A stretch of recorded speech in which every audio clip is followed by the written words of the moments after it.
don't see Christine, so we can't review the minutes. Yeah. I hear an echo too. Is that just me? Hello? Hello? Yeah, can you hear me? We hear I you can fine. hear you. We can hear you. Yes. All right. I think I'm good now.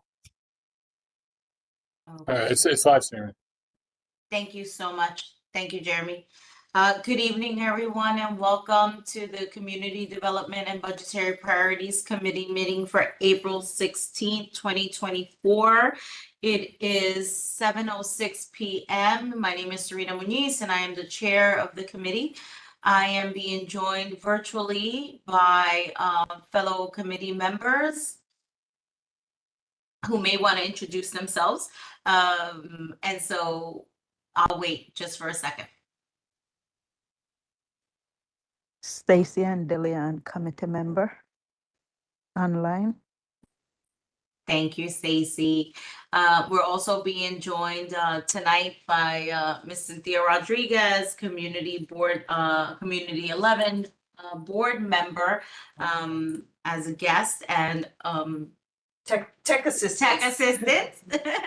And tonight, we want to welcome Miss Anita Antonetti, Senior Director of the Strategic Outreach Program for DYCD, NAB, and CAB.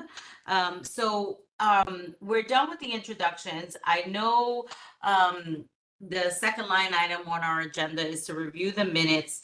And so minutes will not be reviewed at the moment because we don't, well, you know what, before we go there, I just wanna, typically we would have the presentation. So we're gonna move line item number 2 to be number 3 so that we can dive into the presentation that will be had tonight by Ms. Antonetti. So we have a presentation, a PowerPoint presentation. Thank you to everyone, Kay, Diana, Norbert, everyone that's joining us tonight. We have a PowerPoint presentation that Ms. Antonetti is going to walk us through. The NAB stands for the Neighborhood Advisory Board. Full disclosure, I'm also part of the Neighborhood Advisory Board.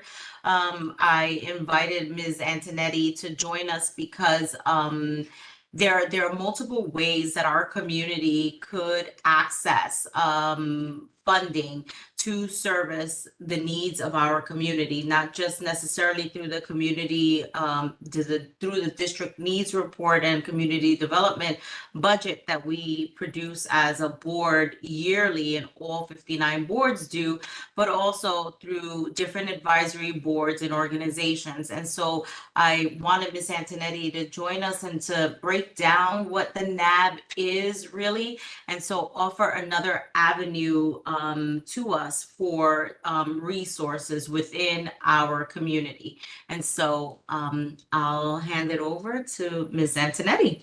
Okay. Good evening, everyone. I hope you can hear me. Let's see. Can you hear us? Can you hear us? Let me see if I can go. I'll log on to the chat. That's I'll what I'm log on. doing Yeah, right okay. now. Okay. Let's see. Testing? Okay. Yeah. We could hear you okay before, but when you said testing, there was a big echo. Thank you, Diana. Thank you. So you guys, so everyone can hear us now. Yes, you're fine. Can you see the Thank you. PowerPoint? Yes. Thank you. Okay, good. So next slide. So Neighborhood slide. Advisory Boards, NAB stands for Neighborhood Advisory Board. In the city, we love to acronyms, but I always try to tell people what they mean. So it's a federal program that's administered by the New York City Department of Youth and Community Development. And this slide just shows the mission of DYCD is to invest in a network of community-based organizations and programs to alleviate the effects of poverty and to provide opportunities for New Yorkers and the community and their communities to flourish. I'm not gonna, you can share this PowerPoint with the Sure. rest of the members if you like. So I'm not gonna be reading the slides because it's a little bit much to do, but that's what all of our programs do at DYCD. And you may know us through more popular ones like summer youth employment or the after-school programs that are in all of the schools, Compass and there's another one also. And we have a workforce program, which SYEP is part of. Hold on 1 second. Uh-huh. So we do have a number Let me of see the programs. people. So, let me try again. Because I did open it. Yeah, it looked like it was, I think the presenter needs to open her slide files. We don't see the flood. Okay, are you sharing? Yeah. I'm gonna start again.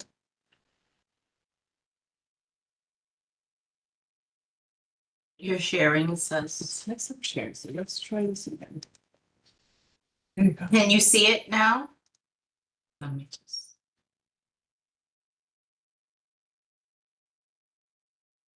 It says I'm sharing Windows Explorer.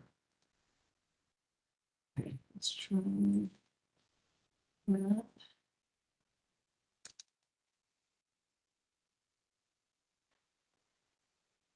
Did that do it, Diana, or no? No, double click on it. So Go I back to did. Do you see the explore. NABS 2024? It looks like you just clicked once. That's weird. Oh, they only see you. Wait, So it just click on flashed. the screen, it's behind that. See where This one. it's on the screen? Click the screen Yeah. for this one, Yeah. click that. How about now? There we go. That's fine. That's good. Thank you. Yay. Technology is wonderful.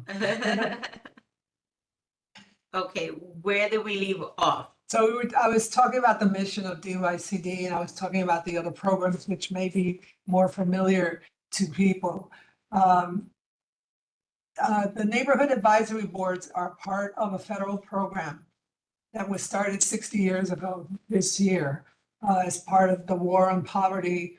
And the law that Congress passed was called the Economic Opportunity Act.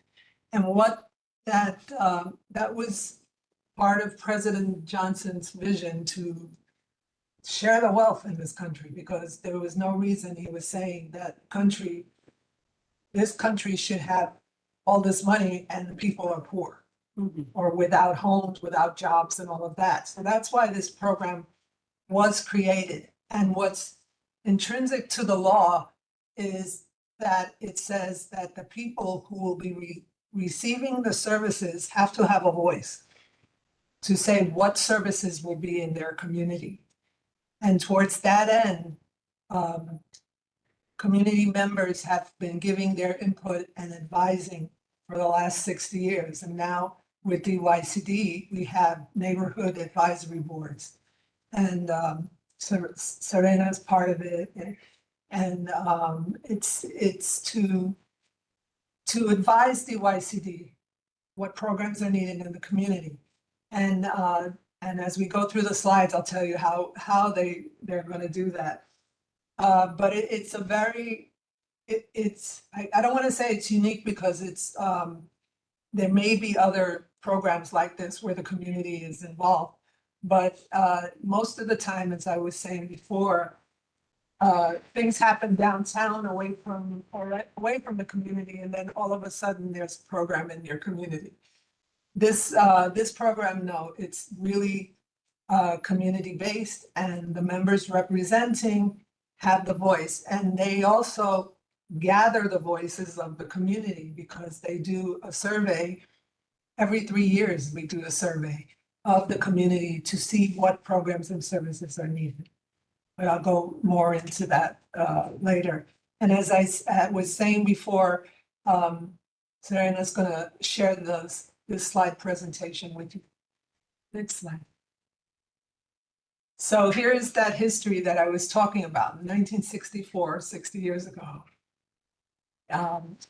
President Johnson submitted the plan for a war on poverty to try and bring people out of poverty. And it requires participation by those communities, and they have it in quotes, maximum feasible participation. And I get, people tell me, oh, that's just a line that, it's not real. But it is real because we have you all here. And each board is made up, people have to live within the area that's going to receive the funding for the programs. So this other history, the later years, every time there's a new Congress, they want to do something and they change it a little bit. So in 1981, they turned it into a block grant, which means it goes to the state and the state administers it. So the New York State Department of State administers this program. In 1987, they created rules on the conduct of the program in New York City. And in 1996, the bylaws for the NABs were created with all of the NAB members across the city. 2/3 of them had to vote on the bylaws that were created. So there's a lot of participation in this. Next slide. So as I said, the boards are comprised of residents and they have to, and we do check people's addresses when we get new board members. They have to live within what's called a neighborhood development area. And what that is areas where the population in poverty is at least 20% of the population is at the federal poverty level. So there are 41 neighborhood development areas across the city of New York, and there are 41 neighborhood advisory boards to go with those neighborhood development areas. Each one has their own neighborhood advisory board. And we do have liaisons in our unit that assist the boards to ensure that they're actually representing the whole community. We, as liaisons, we bring information from DYCD and the city to the boards, and the boards give us information of what's going on in the community back to us, so we're really working in sync together. So that's the technical assistance that the liaison gives to the board. So CSBG means Community Services Block Grant. That's what the program is called now. Next slide. So here's the breakdown of all the boards. As you'll see, in Brooklyn, there's 16, Bronx is 11, Queens 8, Manhattan 5, and Staten Island has 1. And as I said before, it's based on the population that is at the federal poverty level. So each neighborhood advisory board can have up to 12 members, and the minimum age is 16. We're always looking for young people to join. 6 members are, it says nominated, I have to put that, they're appointed directly by DYCD. The other 6 are recommended or nominated by elected public officials within each NDA. So it's assembly person, state senate, congressperson, the borough president, and I think that's 1, 2, 3, 4, 5, 6. What's the other one? Oh, city council. How could I forget the city council? There's 2 seats for the city council members. So they all can recommend members to be on the board. The board, they're appointed, the members are appointed for up to 2 3-year terms, so 6 years in total. They don't have to serve the whole 6 or even the whole 3 if they decide. Well, if they move, they're no longer within the NDA, they're not on the board. But if they decide, they're too busy or something, and that's the problem we have with our younger members, is that they go off to college and or else they move and are living somewhere else.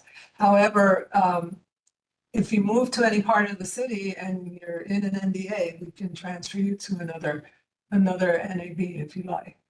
But we don't tie people completely to it. We allow people to be there for the 6 years. If we're in the middle of a community needs assessment, we may extend it a year or two. So, but the maximum is about 8 years that people serve. And so on the right side of the screen, you'll see the fulfillment of the responsibilities. The community needs assessment is like the number one responsibility. And what that is surveying your community and also holding with a paper. It could be a paper survey, but the last time we did it, it was an electronic also. So you had both paper and electronic. Or people can come to a public hearing, which each NDA will have a public hearing, and people can testify live and say what's needed in this community. So that's the main function of the board. So when a request for proposals is going to be created, the information that comes out of the community needs assessment, the board analyzes it, and the top needs, depending on how much money is within the NDA. And the way it's parceled out is by the population, the number of people in poverty. It's about the number of people, it's the percentage of the number of people in poverty is how the money is divided. So what they do is they analyze the results of the community needs assessment. And if they see that the top one is senior services, let's say, or high school educational youth, it's a high school program to keep youth in school. So it's geared toward those who might drop out or are below credits.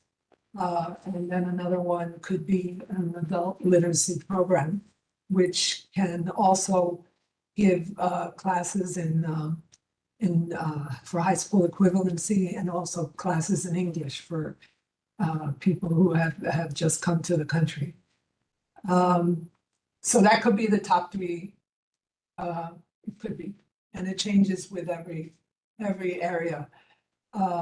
And then with what they do is they take the money that's allocated for that NDA and they will spread it by the percentage of surveys that came in for each one of those categories. So it's real hands-on work. And then this will inform the request for proposals. And then once the proposals are submitted, the board members will read and rate the proposals, and they select who's going to win the contract to provide the services. So it's power.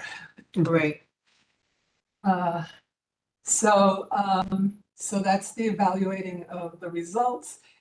And then partnering with DYCD. DYCD is always looking to have new programs or extend other programs and things like that. So it's really an advisory board. And then the other thing is to attend all the board meetings. Now, the board meetings, there are 4 meetings a year, 1 each quarter, that members are required to attend.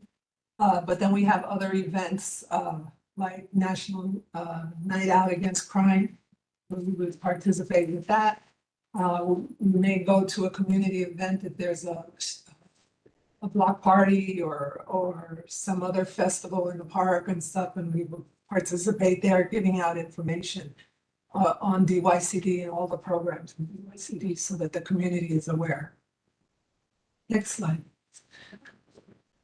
So this is the map of New York City, and each one of the blue lines shows a neighborhood development area. So you can see Staten Island is there. It only has one, which is the North Shore of Staten Island.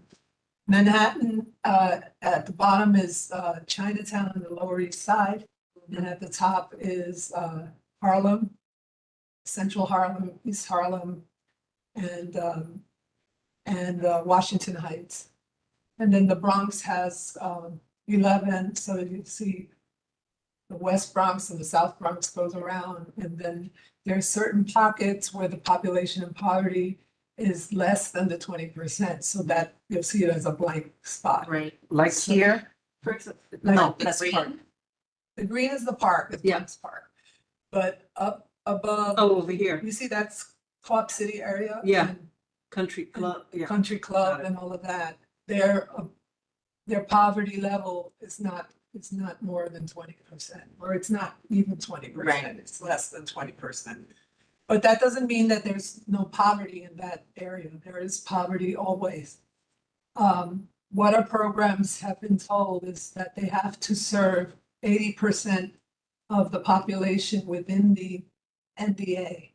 And then the other 20% can come from one of these areas that is not an NDA. Okay. So that's that. And then you have Queens has only 8 NDAs and Brooklyn has 16 NDAs. So you can see there. And all the way in this peninsula at the end, that's Rockaway. Far Rockaway is an NDA on the right. Oh, You see there's like a blue line cutting the peninsula. oh, right here? Yeah, so towards the Okay. right, that's Queens 14, that's Far Rockaway. So, and this will change from year to year because people move or have to move when they can't afford to live in an area. And what wasn't an NDA one year might be an NDA another time. But we don't do it every year because it's based on the request for proposals, and that may come out every 3 to 6 years. And then we look at the lines to make sure that we're getting the population that's in need. Next slide. So the member benefits, it significantly contribute to the community, that's for sure. The community has a voice and is heard, making connections, developing networks, informed about services and besides this community services block grant, there are other DYCD programs that are within the community. People will develop community advocacy skills. It's a good thing for your resume. And with the younger people, we will give them a letter that says, yes, they've been doing community services for credit for that as well. And there's a travel voucher. If you come to the live meetings, you get a $25 voucher for travel. You don't have to use it for travel. That's up to you. Yeah.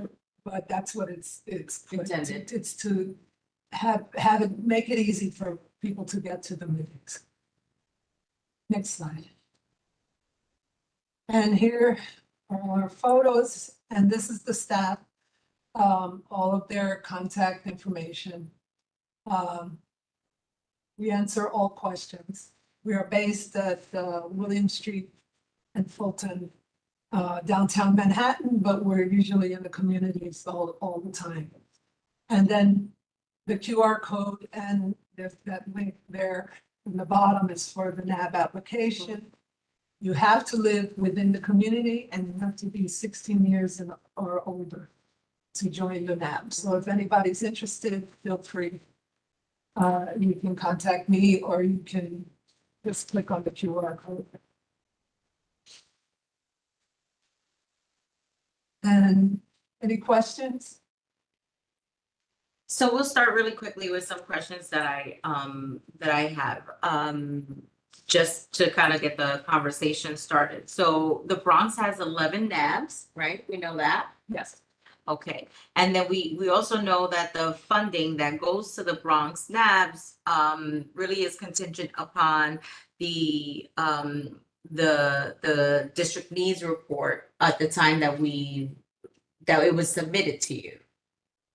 No, it's contingent on the community needs assessment. The survey. the community needs assessment. Right, the survey of the. Right. And so this time, and looking really quickly, I did some quick math. Mhm. There were four organizations or programs that were awarded funding from NAP for the last needs assessment, right? To give or take in total of about like 200, this is rough, this is not like, just a rough estimate and a quick math, about $250,000 that went to the this district, and they went to programs like economic development was one that the survey kind of highlighted was a need in our community. And that went to, an organization like RAIN, a very popular organization or community-based organization serving our seniors. So my question is, what if, for instance, so these awards are given, they last about for about a 3-year period. Right, they're contracted. They can last for a 3-year period, but they are monitored. We have a whole division that monitors That monitors. the sites, and they have to, they have to meet certain criteria, outcomes with the people that they serve, or how many people they serve, and all kinds of administrative stuff. So they each have a program manager that comes to visit and see the program in action. So I know, for instance, in looking at what District 11 got, and this is just more for my own, I guess, edification here. Rising Ground used to be in our district, and they moved. They're no longer in Williamsbridge. So is it the same, like if I'm a NAB member here and I move to another NDA area, I can transfer the award to another NDA area? No, what they can do is have a site within the NDA. They may be located, their main office may be located outside of the NDA, but they would have to have a site within the NDA. Like a Right. satellite site if Right. they moved completely, Right. but they would still have to have a. So I'm not sure about, I can check into it, but I'm not sure. I just happen to know that because I happen to work with this organization and I was talking to them. And so for me, just for clarity, so as long as there's like a satellite site, within the NDA, Right. then the allocated funding that was given, it says here like $89,000, will still remain within our district. Right, Like you wanted to and always that's remain every year of the contract. every year of the contract. That's only for, what you're seeing there is only 1 year. Oh, So if they're doing it for 3 years, they'll be getting that. okay, so it's yearly. Mhm. And so, I don't, so the NAB or, can award up to a maximum of, Well, it depends on what comes up in the survey. And then it's all divided into the population to Mhm. see how much they can do. So a total of 250,000. The total award that comes to New York City is approximately $16 million. okay, that's, And that's divided by the population in poverty in each NDA. So you'll see, I can tell you like, NDA Bronx 5 gets a lot of money because they get about $500,000 or more, closer to 6, because they have a higher percentage of people living in right, the federal right. poverty level. So they'll have more money to distribute to different organizations. It used to be, prior to this last RFP, that the minimum that an organization could ask for was $50,000. But many of the organizations saw that they couldn't deal, they would have to get additional money from somewhere else to help them run the program at that. So this time around, they raised the minimum to $100,000. $100,000, okay, and Yeah. this would be for the consecutive 3 years, Right. okay, And then sometimes they adjust it if the provider, the ones that are providing the services, the community organization, if they're saying it's too much. So you'll see, like you said, they had 89,000. right, That must have been an adjustment that was made during the year. But usually what happens, whatever the total amount is, that stays within the community. It doesn't go anywhere else. okay, that's what I was trying It to, never goes anywhere else. That's for that community. It could be that they may shift, if one program doesn't work out, then we shift it to other programs in the area. Okay. You have any questions? No, this was a good, is the intro. Well, and this may not be fair, Anita, but do you recall how many proposals were submitted during the last survey period and review of the report of the district needs? Yeah, I believe it was upwards of 300 300. proposals. 300. Could have been more, could have been more. If that's handled by another part of the agency, so usually I Okay, don't just- have that information. Okay. But I would say, you know, it could have been upwards of 1,000 across the city. Oh, across the city, but in our Yeah. district, it could have But been like 300. Okay. Okay. And Because I just, know there was a lot in some areas, and I think in this area too, that people for one program had to read like 17 proposals. And they could, you know, do and rate them. Great. Yeah, Okay. so it's work. Right. And just sharing for everyone that's here, the last, so Bronx NAB 11 received funding for a program, a musical program at Rain, Boston Road. Also for Rising Ground for a father's age 18 and over program. Also for the Bronx High School of Visual Arts for what is called New York Edge. It doesn't really give too much. It's the high school educational support for high school students that are low in credits or ready to drop out. It's to keep them in school so that they graduate. Okay. That's what that program is. And then another, and then Rain again for For senior. I guess what it looks like, it's like some senior musical sort of like Yeah, behavioral The- health the- kind of like therapy component. the senior program are supplement what the Department of the Aging gives to the senior centers. Okay, So. okay. So coming up in what, 25? We'll have, 25, we're gonna do another needs assessment, which should be interesting to see because it's after the last one was that funded these programs was before the pandemic. mhm, So things have changed drastically. right, So- right. So I'm very interested to see where it's, And when does that start? that will be in the spring to summer of Of 25. 25? And depending on how many surveys we get in, sometimes it's extended all the way to the end of the year. But usually it's over a 4-month period. 4 months, Mhm. okay. Okay. Yeah.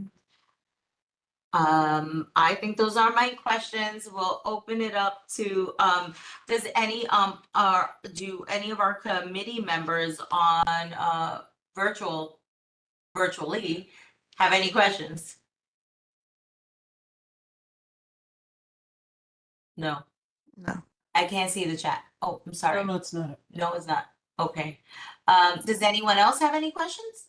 Yeah, I just have a question to, how can we, I guess, get in contact with you if we want to, have something funded? To have something funded. There are other forms of funding. There's city tax levy money and there workforce is another federal program. But everything goes through the mayor's office of contracts. So you would have to submit information on the program that you want and how you would, there's a whole list of things that you have to submit to them. And then what they do is they let you know when a request for proposal is released within the city, not just for the Department of Youth and Community Development. So it's there, if you go to nyc.gov and then it's /MOCS, so Mayor's Office of contracts. NYC.gov/, I'm sorry, MOCS. MOCS. Okay, Mayor's Office of Contract Services. okay. Everything goes through there, and then when DYCD releases a proposal that it goes out, if you get on their list, anything that's looks like your organization could be interested, they will send you the information. And then you read the request for proposals and see if you can meet all of what they're requiring in it. And they also have trainings too of how to become a community-based organization and things like that. So it's a good list to get on. Okay, So it's not. that's why I'm off camera. No, it's Okay. that's our future there. Exactly. Yes.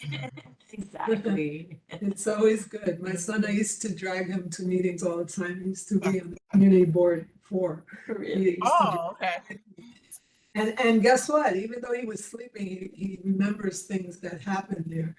Oh, really? Okay. Because now my baby, he's 36 years old. Yes. Yes. Oh, yep, they're kind of getting ready. They're already, involved and they Yeah, don't know yeah. it, You right? don't realize it. They don't realize it. Yeah, absolutely. Diana K. Miguel, does anyone else have any questions for Ms. Antonetti regarding the NAB? I have a question. Can you explain again how you get onto a NAB? Yeah, you have to fill out an application for membership. I believe, I'll share it. Diana has the flyer that has the information. Or you can go to the DYCD website. It's nyc.gov/DYCD. And the tab at the top is Get Involved. And you just click on NAB and the application's right there. You can do it online. And I'll share it. I'll share the PowerPoint presentation and I'll also share the flyer, with everyone, with Jeremy so that he can send out like a mass email to the board and you'll have that. Okay, and then you could be recommended by an elected official, or you could just apply on your own? Like, do you need a recommendation? You can apply on your own. If it depends on how many seats we have vacant. Right now on Board 11, we have only elected official seats. So what we would do is we'd ask you, who do you know? And then we would submit your application to that elected official and ask if they would give you a nomination. And then you could advocate also if you know your council person or your assembly person or Your senator. your senate or your congressperson also, because And is there a certain time of year that you have to apply, or it's a rolling rolling, application? it's a rolling application. Okay, thank Yeah. you. You're welcome. Well, thank you. You're welcome. Thank you, It's thank a you, thank you pleasure. very much. It's super important to kind of delineate, right, what the stuff, and even in my own language, right, I'm talking about community, the budgetary priorities and all these things, but it's super important for the community, for all of us to understand that there is other streams of funding Yes. available to our district, right, that we can pull from to just supplement what it is that we don't have. And so that's why it's super important. Where, the next NAB meeting, we will share, soon when that's happening, with Jeremy and the community board, so that the community knows what's happening and what's going on. And if there are any questions, you have Ms. Antonetti's contact information and the whole team's contact information. And I'll be sure to share the PowerPoint presentation with everyone.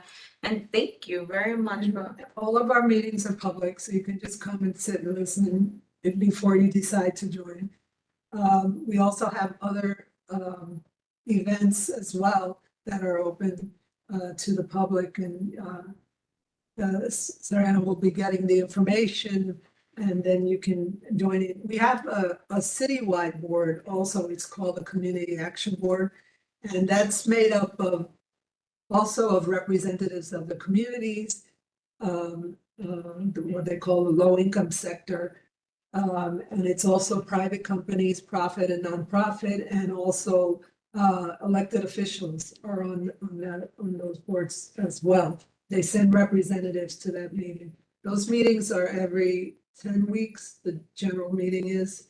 And then they have committee meetings, and I always send out information about the committee meetings because there they hear reports on the programs. Reports on the programs, reports on other units of DYCD and what they're doing. And then there's a governance that deals with the bylaws and the members, who's coming to meetings, who's not coming to meetings. It's practically the same as the community board. So, but I will send the information out and you all can attend at any time because all the meetings are public meetings. And we have them online and in person. So if you want to come down all the way downtown to William Street, you're welcome as well. Thank you. Thank you so very much. And I'll let you get to your business. Yes, yes, yes. So, I just have to, I'll take a pause really quick. Okay. Just real quick, 'cause, 2-minute break? 2-minute break? 2-minute break. 2-minute break.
Okay.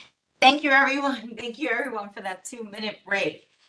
Okay, so the next line item on our agenda that became number 3 was the review of our meeting minutes for March. And so since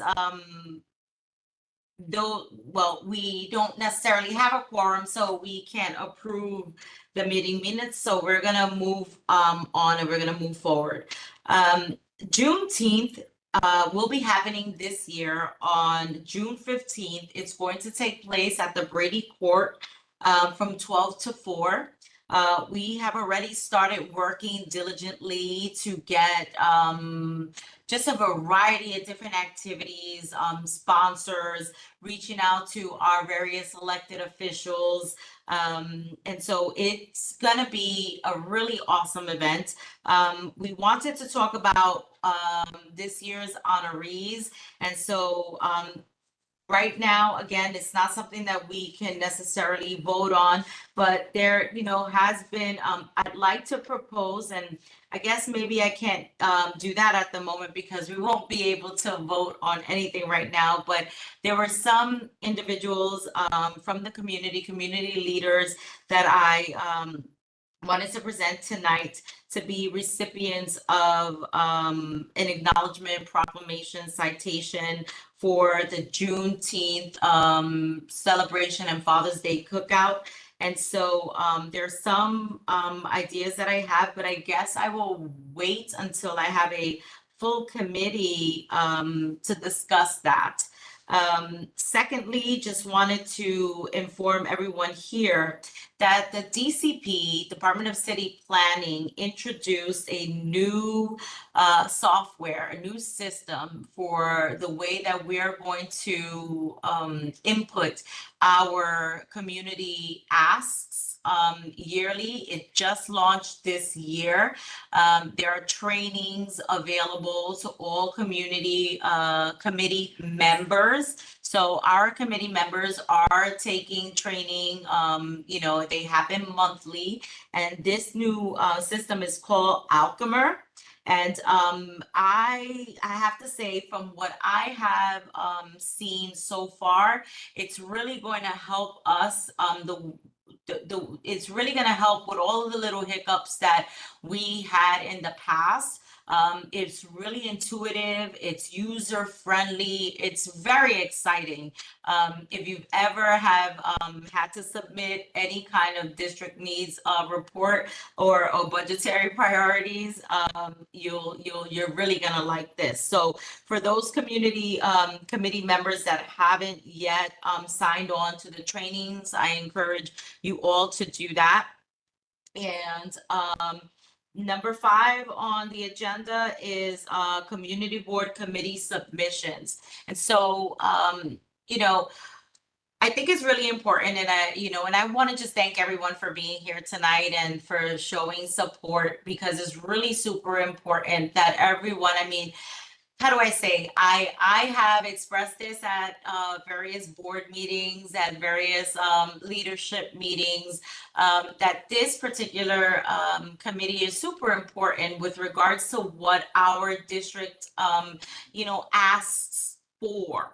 And so what I'm hoping for this, this time around is to get the support overall of the entire board of all of our committees, so that when we are submitting our budget requests and when we are breaking down our district needs assessment, we are speaking as a collective, and we're really speaking for what the community really is asking for. And so I mentioned that during leadership last month, or maybe it was the month before last, it could have been last. I also sent a follow-up email. I am available to anyone and everyone. My email I've shared in the past is cb11serena.muniz@gmail.com for any questions. Our district needs report, our budget is on the CB11 website under Serena Muniz. Yep, that's it. That's me. Under, oh my goodness, I'm drawing a blank. Under, what's the page? It's not forms, under district profiles. So what I have asked all of our chairs, our community board committee chairs, is to review the budget, review the district profile, go back to the beginning of September, listen to their meetings, listen to the asks that were presented by, their by constituents in the community, and then present individually a report of what they see as a need pertaining to their individual communities, so that when committees, so that when we are inputting and processing this report, all of our collective voices and the community's voice is heard. So that is what I am really vying for this time around. In September, it's April 2024, but I'll say it now, in September, we will have a public hearing. The goal is to have all the committees submit their asks for by the end of June 24, so that we can work on submitting these requests during the summer, throughout the summer. And then when we have our public hearing, gain public input, and then, you know, submit by October. So I really want to get an early head start.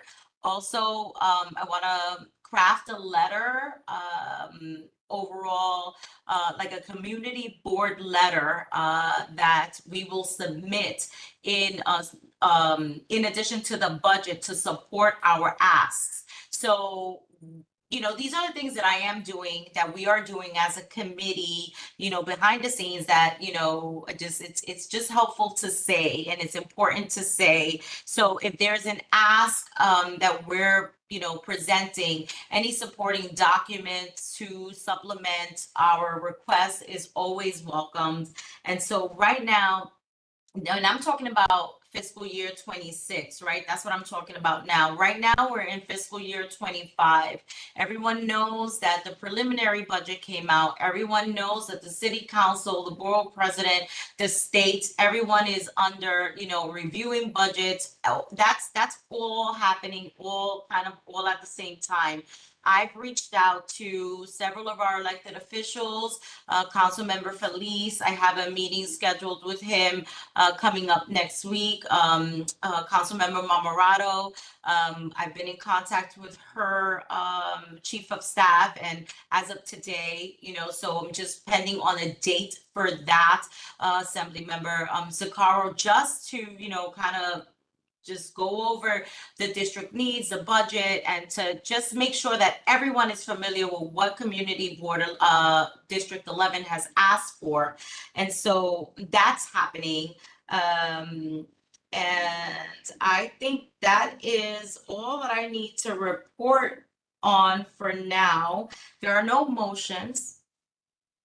Old business, there is no old business, and I don't believe we have any new business, but let me just ask the question.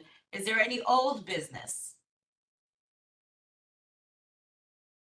Any new business?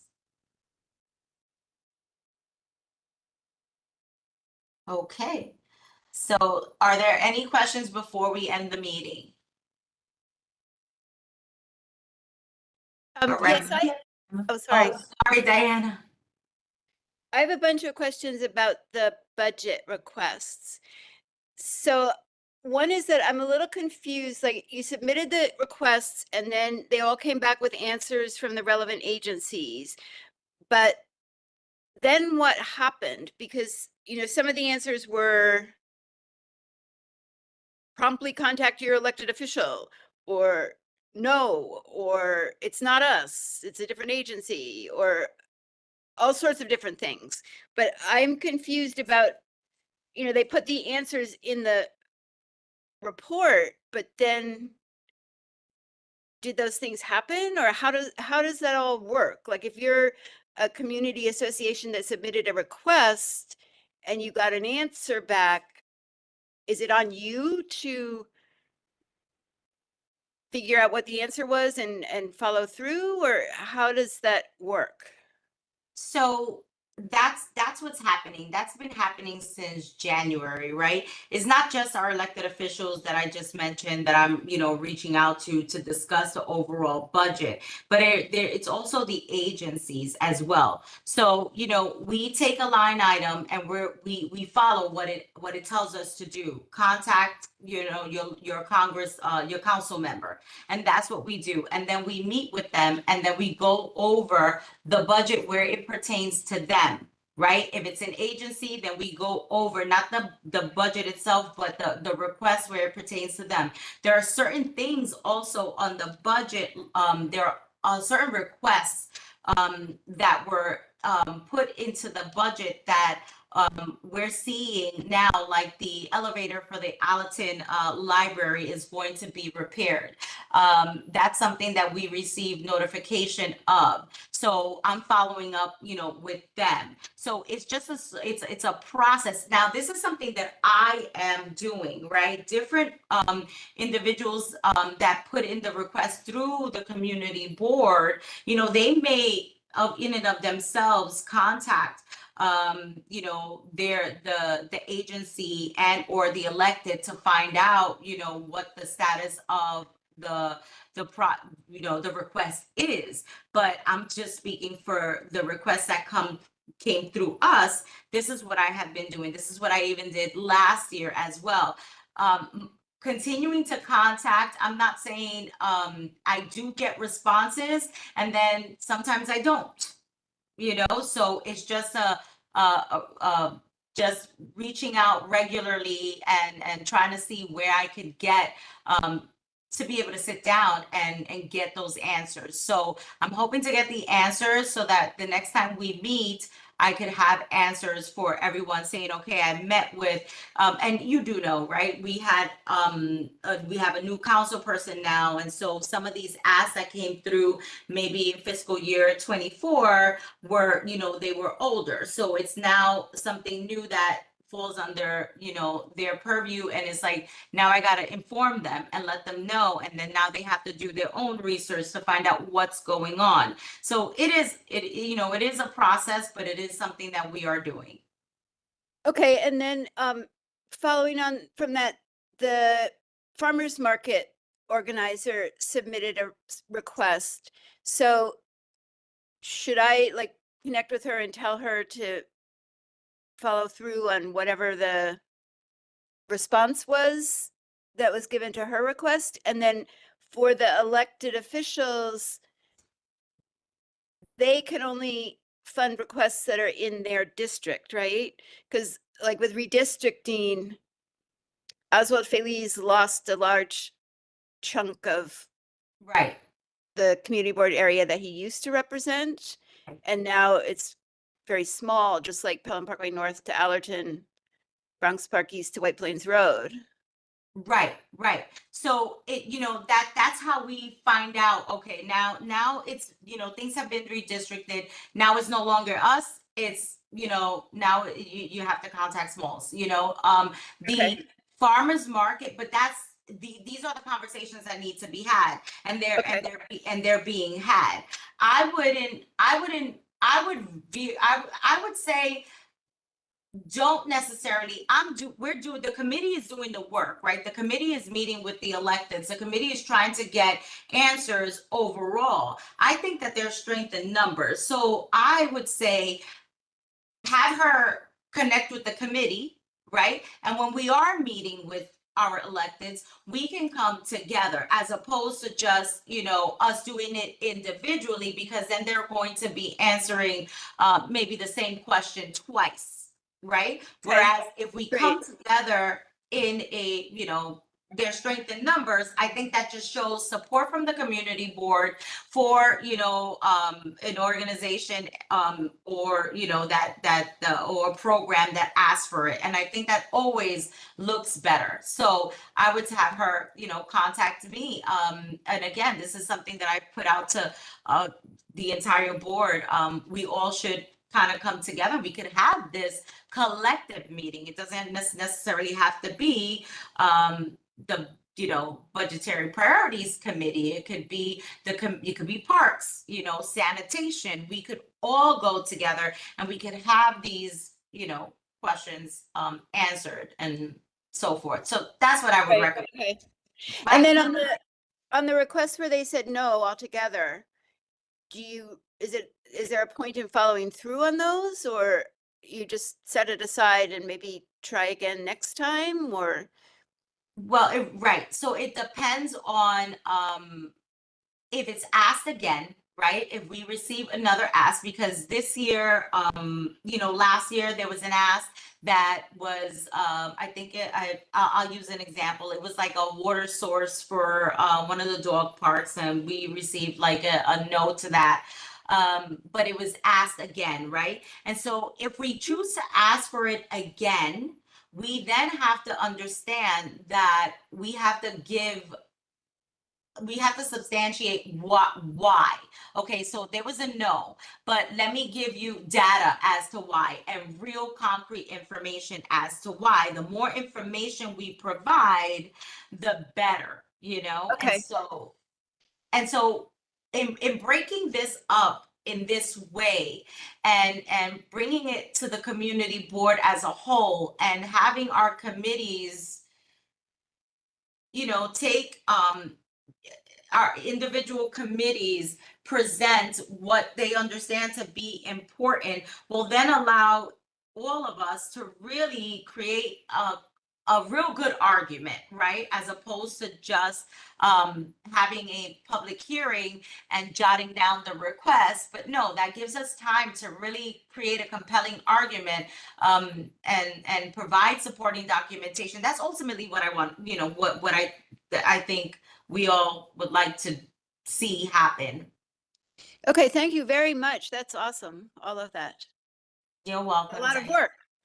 It's a lot of work. Thank you, Diana, but thank you all truly for always being present and for being, I know I don't have to thank you because we're all the community and we're all about the community, but we all really do appreciate it. So my email is up there.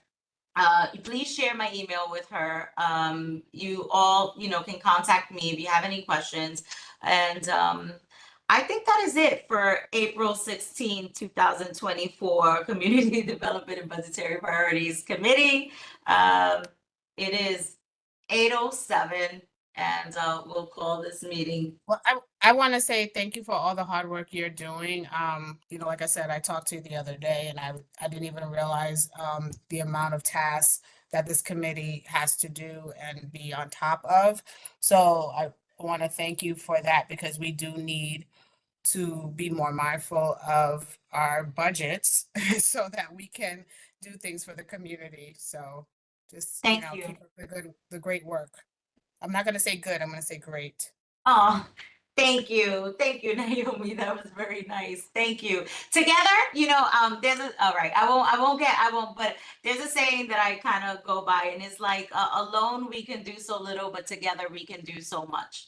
And so that's really what I think ultimately we all want to do. So thank you all. It is 8:08, and we'll see you next month. Good night. Good Thank night. you. Good night. Good night.